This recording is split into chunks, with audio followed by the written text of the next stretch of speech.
லூக்கா நற்செய்தி அதிகாரம் 22. இயேசு துன்புற்று இறந்து உயிர்த்தெழுதலும் விண்ணேற்றம் அடைதலும். இயேசுவை கொல்ல சதித்திட்டம். அப்போது பாஸ்கா என்னும் புளிப்பற்ற அப்ப விழா நெருங்கி வந்தது. தலைமை குருக்களும் மறைநூல் அறிஞரும் இயேசுவை எவ்வாறு கொலை செய்யலாம் என்று வழி தேடிக் கொண்டிருந்தனர். ஏனெனில் மக்களுக்கு அஞ்சினர். அந்நேரத்தில் 12 ஒருவனான யூதாசு எனப்படும் இஸ்காரியோத்துக்குள் சாத்தான் புகுந்தான். யூதாசு தலைமை குருக்களிடமும் காவல் தலைவர்களிடமும் சென்று அவர்களுக்கு இயேசுவை காட்டிக் கொடுப்பது பற்றி கலந்து பேசினான். அவர்கள் மகிழ்ச்சியுற்று அவனுக்கு பணம் கொடுக்க உடன்பட்டார்கள். அவனும் அதற்கு ஒத்துக்கொண்டு மக்கள் கூட்டம் இல்லாத போது அவர்களிடம் அவரை காட்டிக் கொடுப்பதற்கு வாய்ப்பு தேடிக் கொண்டிருந்தான். பாஸ்கா விருந்திற்கு ஏற்பாடு செய்தல். புளிப்பற்ற அப்ப விழா கொண்டாடும் நாளும் வந்தது. அன்றுதான் பாஸ்கா ஆடு பலியிடப்பட வேண்டும். இயேசு பேதுருவிடம் யோவானிடமும் நாம் பாஸ்கா விருந்துண்ண நீங்கள் போய் ஏற்பாடு செய்யுங்கள் என்று சொல்லி அனுப்பினார். அதற்கு அவர்கள், நாங்கள் எங்கே ஏற்பாடு செய்ய வேண்டும் என நீர் விரும்புகிறீர் என்று கேட்டார்கள். இயேசு அவர்களிடம், நீங்கள் புறப்பட்டு நகருக்குள் செல்லுங்கள். மண் குடத்தில் தண்ணீர் சுமந்து கொண்டு ஓர் ஆள் உங்களுக்கு எதிரே வருவார். அவர் பின்னே சொல்லுங்கள். அவர் செல்லும் வீட்டிற்குள் நீங்களும் சென்று அந்த வீட்டின் உரிமையாளரிடம், நான் என் சீடர்களோடு பாஸ்கா விருந்து உண்பதற்கான அறை எங்கே என்று போதகர் உம்மிடம் கேட்க சொன்னார் என்று கூறுங்கள். அவர் மேல் மாடியில் தேவையான வசதிகள் அமைந்த ஒரு பெரிய அறையை காட்டுவார். அங்கே ஏற்பாடு செய்யுங்கள் என்றார். அவர்கள் சென்று தங்களுக்கு அவர் சொல்லியவாறே அனைத்தையும் கண்டு பாஸ்கா விருந்துக்கு ஏற்பாடு செய்தார்கள். ஆண்டவரின் திருவிருந்து. நேரமானதும் இயேசு திருத்தூதரோடு பந்தியில் அமர்ந்தார். அப்போது அவர் அவர்களை நோக்கி, நான் துன்பங்கள் படுமுன் உங்களோடு இந்த பாஸ்கா விருந்தை உண்பதற்கு மிக மிக ஆவலாயிருந்தேன். ஏனெனில் இறை ஆட்சியில் இது நிறைவேறும் வரை இதை நான் உண்ண மாட்டேன் என்று உங்களுக்கு சொல்கிறேன் என்றார். பின்பு அவர் கிண்ணத்தை எடுத்து கடவுளுக்கு நன்றி செலுத்தி அவர்களிடம், இதை பெற்று உங்களுக்குள்ளே பகிர்ந்து கொள்ளுங்கள். ஏனெனில் இது முதல் இறையாட்சி வரும் வரை திராட்சை பழ ரசத்தை குடிப்பதில்லை என நான் உங்களுக்கு சொல்கிறேன் என்றார். பின்பு அவர் அப்பத்தை எடுத்து கடவுளுக்கு நன்றி செலுத்தி அதை பிட்டு அவர்களுக்கு கொடுத்து, இது உங்களுக்காக கொடுக்கப்படும் எனது உடல், இதை என் நினைவாக செய்யுங்கள் என்றார். அப்படியே உணவருந்திய பின்பு அவர் கிண்ணத்தை எடுத்து, இந்த கிண்ணம் உங்களுக்காக சிந்தப்படுகிற எனது இரத்தத்தால் நிலைப்படுத்தப்படும் புதிய உடன்படிக்கை. என்னை காட்டிக் கொடுப்பவன் இதோ என்னோடு பந்தியில் அமர்ந்திருக்கிறான். மானிட மகன் தமக்கென்று குறிக்கப்பட்டபடியே போகிறார். ஆனால் ஐயோ, அவரை காட்டிக் கொடுக்கிறவனுக்கு கேடு என்றார். அப்போது அவர்கள், நம்மில் இச்செயலை செய்ய போகிறவர் யார் என்று தங்களுக்குள் கேட்க தொடங்கினார்கள். யார் பெரியவர்? மேலும் தங்களுக்குள்ளே பெரியவராக எண்ணப்பட வேண்டியவர் யார் என்று விவாதம் அவர்களிடையே எழுந்தது. இயேசு அவர்களிடம், பிற இனத்தவரின் அரசர்கள் மக்களை அடக்கி ஆளுகின்றார்கள். அதிகாரம் காட்டுகின்றவர்கள் நன்மை செய்பவர்கள் என அழைக்கப்படுகின்றார்கள்.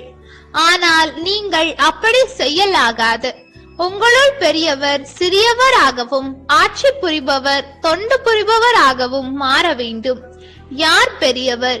பந்தையில் அமர்ந்திருப்பவரா அல்லது பணிவிடை புரிபவரா? பந்தையில் அமர்ந்திருப்பவர் அல்லவா? நான் உங்கள் நடுவே பணிவிடை புரிபவனாக இருக்கிறேன். நான் சோதிக்கப்படும் போது என்னோடு இருந்தவர்கள் நீங்களே. என் தந்தை எனக்கு ஆட்சி உரிமை கொடுத்திருப்பது போல நானும் உங்களுக்கு கொடுக்கிறேன். ஆகவே என் ஆட்சி வரும்போது நீங்கள் என்னோடு பந்தியில் அமர்ந்து உண்டு குடிப்பீர்கள். இஸ்ரேலின் 12 குலத்தவருக்கும் தீர்ப்பு வழங்க அரியணையில் அமர்வீர்கள். பேதுரு மறுதலிப்பார் என முன் அறிவித்தல். சீமோனே, சீமோனே, இதோ கோதுமையைப் போல் உங்களை புடைக்க சாத்தான் அனுமதி கேட்டிருக்கிறான். ஆனால் நான் உனது நம்பிக்கை தளராதிருக்க உனக்காக மன்றாடினேன். நீ மனம் திரும்பிய பின் உன் சகோதரர்களை உறுதிப்படுத்து என்றார். அதற்கு பேதுரு, ஆண்டவரே, உம்மோடு சிறையிடப்படுவதற்கும் ஏன் சாவதற்கும் நான் ஆயத்தமாய் உள்ளேன் என்றார். இயேசு அவரிடம், பேதுருவே, இன்றிரவு என்னை தெரியாது என மும்முறை நீ மறுதலிக்கும் முன் சேவல் கூவாது என உனக்கு சொல்கிறேன் என்றார். பணப்பையும் வாளும்.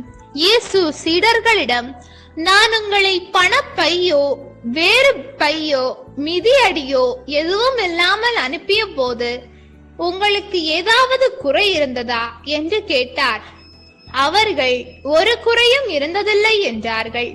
அவர் அவர்களிடம், ஆனால் இப்பொழுது பணப்பை உடையவர் அதை எடுத்து கொள்ளட்டும், வேறு பை உடையவரும் அவ்வாறே செய்யட்டும். வாள் இல்லாதவர் தம் மேலுடையை விற்று வாள் வாங்கிக் கொள்ளட்டும். ஏனெனில் நான் உங்களுக்கு சொல்கிறேன், கொடியவருள் ஒருவராக கருதப்பட்டார் என்று மறைநூலில் எழுதப்பட்டுள்ளது. என் வாழ்வில் நிறைவேற வேண்டும், என்னை பற்றியவை எல்லாம் நிறைவேறி வருகின்றன என்றார். அவர்கள், ஆண்டவரே, இதோ இங்கே 2 வாள்கள் உள்ளன என்றார்கள். இயேசு அவர்களிடம், போதும் என்றார். ஒலிவ மலையில் இயேசு அங்கிருந்து புறப்பட்டு தம் வழக்கப்படி ஒலிவ மலைக்கு சென்றார். சீடர்களும் அவரை பின்தொடர்ந்தார்கள். அந்த இடத்தை அடைந்ததும் அவர் அவர்களிடம், சோதனைக்கு உட்படாதிருக்க இறைவனிடம் வேண்டுங்கள் என்றார். பிறகு அவர் அவர்களை விட்டு கல்லறை தூரம் விலகி சென்று முழந்தாள் படியிட்டு இறைவனிடம் வேண்டினார். தந்தையே, உமக்கு விருப்பமானால் இத்துன்ப கிண்ணத்தை என்னிடமிருந்து அகற்றும். ஆனாலும் என் விருப்பப்படி அல்ல, உம் விருப்பப்படியே நிகழட்டும் என்று கூறினார். அப்போது விண்ணகத்திலிருந்து ஒரு தூதர் அவருக்கு தோன்றி அவரை வலுப்படுத்தினார். அவரோ மிகுந்த வேதனைக்குள்ளாகவே உருக்கமாய் இறைவனிடம் வேண்டிக் கொண்டிருந்தார். அவரது வியர்வை பெரும் இரத்த துளிகளைப் போல தரையில் விழுந்தது. அவர் இறைவேண்டலை முடித்துவிட்டு எழுந்து சீடர்களிடம் வந்தபோது அவர்கள் துயரத்தால் சோர்வுற்று தூங்கிக் கொண்டிருப்பதை கண்டார். அவர்களிடம், என்ன உறங்கிக் கொண்டா இருக்கிறீர்கள்? சோதனைக்கு உட்படாதிருக்க விழித்திருந்து இறைவனிடம் வேண்டுங்கள் என்றார். இயேசுவை காட்டிக் கொடுத்தலும் கைது செய்தலும். இயேசு தொடர்ந்து பேசிக் கொண்டிருந்த போது இதோ மக்கள் கூட்டமாய் வந்தனர்.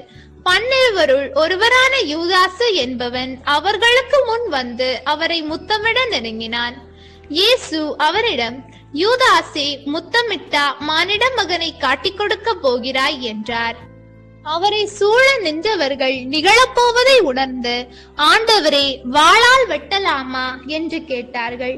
அப்போது அவர்களுள் ஒருவர் தலைமை குருவின் பணியாளரை தாக்கி அவருடைய வலக்காதை துண்டித்தார். இயேசு அவர்களை பார்த்து, விடுங்கள், போதும் என்று கூறி அவருடைய காதை தொட்டு நலமாக்கினார். அவர் தம்மிடம் வந்த தலைமை குருக்களையும் கோவில் காவல் தலைவர்களையும் மூப்பர்களையும் பார்த்து, ஒரு கல்வனை பிடிக்க வருவது போல நீங்கள் வாள்களோடும் தடிகளோடும் வந்தது ஏன்? நான் நாள்தோறும் கோவிலில் உங்களோடு இருந்தும் நீங்கள் என்னை பிடிக்கவில்லையே. ஆனால் இது உங்களுடைய நேரம், இப்போது இருள் அதிகாரம் செலுத்துகிறது என்றார். பேதுரு மறுதலித்தல். பின்னர் அவர்கள் இயேசுவை கைது செய்து இழுத்து சென்று தலைமை குருவின் வீட்டுக்குள் கொண்டு போனார்கள். பேதுரு தொலைவில் அவரை பின்தொடர்ந்தார். வீட்டு உள்முற்றத்தின் நடுவே நெருப்பு மூட்டி அதை சுற்றி அவர்கள் உட்கார்ந்திருந்தார்கள். பேதுருவும் அவர்களோடு இருந்தார். அப்போது பணிப்பெண் ஒருவர் நெருப்பின் அருகில் அவர் அமர்ந்திருப்பதைக் கண்டு அவரை உற்று பார்த்து, இவனும் அவனோடு இருந்தவன் என்றார். அவரோ, அம்மா, அவரை எனக்கு தெரியாது என்று மறுதலித்தார். சிறிது நேரத்திற்கு பின் அவரை கண்ட வேறு ஒருவர், நீயும் அவர்களை சேர்ந்தவன் தான் என்றார். பேதுரு, இல்லையப்பா என்றார். ஏறக்குறைய 1 மணி நேரத்திற்கு பின்பு மற்றொருவர், உண்மையாகவே இவனும் அவனோடு இருந்தான், இவனும் கலிலேயன்தான் என்று வலியுறுத்தி கூறினார். பேதுருவோ, நீர் குறிப்பிடுபவரை எனக்கு தெரியாது என்றார். உடனேயே அவர் தொடர்ந்து பேசிக் கொண்டிருந்த போது சேவல் கூவிட்டு ஆண்டவர் திரும்பி பேதுருவை கூர்ந்து நோக்கினார். இன்று சேவல் கூவும் முன் நீ என்னை மும்முறை மறுதலிப்பாய் என்று ஆண்டவர் தமக்கு கூறியதை பேதுரு நினைவு கூர்ந்து வெளியே சென்று மனம் நொந்து அழுதார். இயேசுவை ஏளனம் செய்தல். இயேசுவை பிடித்து வைத்திருந்தவர்கள் அவரை ஏளனம் செய்து நைய புடைத்தார்கள். அவரது முகத்தை மூடி, உன்னை அடித்தவர் யார், இறைவாக்கினனே சொல் என்று கேட்டார்கள். இன்னும் பலவாறு அவரை பழித்துரைத்தார்கள். தலைமை சங்கத்தின் முன்னிலையில் இயேசு. பொழுது விடிந்ததும் மக்களின் மூப்பர்களும் தலைமை குருக்களும் மறைநூல் அறிஞர்களும் கூடி வந்தார்கள். இயேசுவை இழுத்து சென்று தங்கள் மூப்பர் சங்கத்தின் முன் நிறுத்தினார்கள். அவர்கள், நீ மெசியாதானா, எங்களிடம் சொல் என்று கேட்டார்கள். அவர் அவர்களிடம், நான் உங்களிடம் சொன்னால் நீங்கள் நம்ப மாட்டீர்கள், நான் உங்களிடம் கேட்டாலும் பதில் சொல்ல மாட்டீர்கள். இது முதல் மானிட மகன் வல்லவராம் கடவுளின் வலப்புறத்தில் வீற்றிருப்பார் என்றார். அதற்கு அவர்கள் அனைவரும், அப்படியானால் நீ இறைமகனா என்று கேட்டனர். அவரோ, நான் இறைமகன் என நீங்களே சொல்கிறீர்கள் என்று அவர்களுக்கு சொன்னார். அதற்கு அவர்கள், இன்னும் நமக்கு சான்றுகள் தேவையா, இவன் வாயிலிருந்து நாமே கேட்டோமே என்றார்கள். ஆண்டவரின் அருள்வாக்கு. இறைவா உமக்கு நன்றி. நம் அன்பு கடவுளின் ஆசியும் அருளும் இன்னும் பலருக்கு கிடைக்கப்பெற ஹோலி பைபிள் தமிழ் சேனலை சப்ஸ்கிரைப் செய்துவிட்டு இந்த வீடியோவை லைக் செய்யவும், மேலும் உங்கள் உறவினர் மற்றும் நண்பர்களுடன் ஷேர் செய்யவும். நன்றி.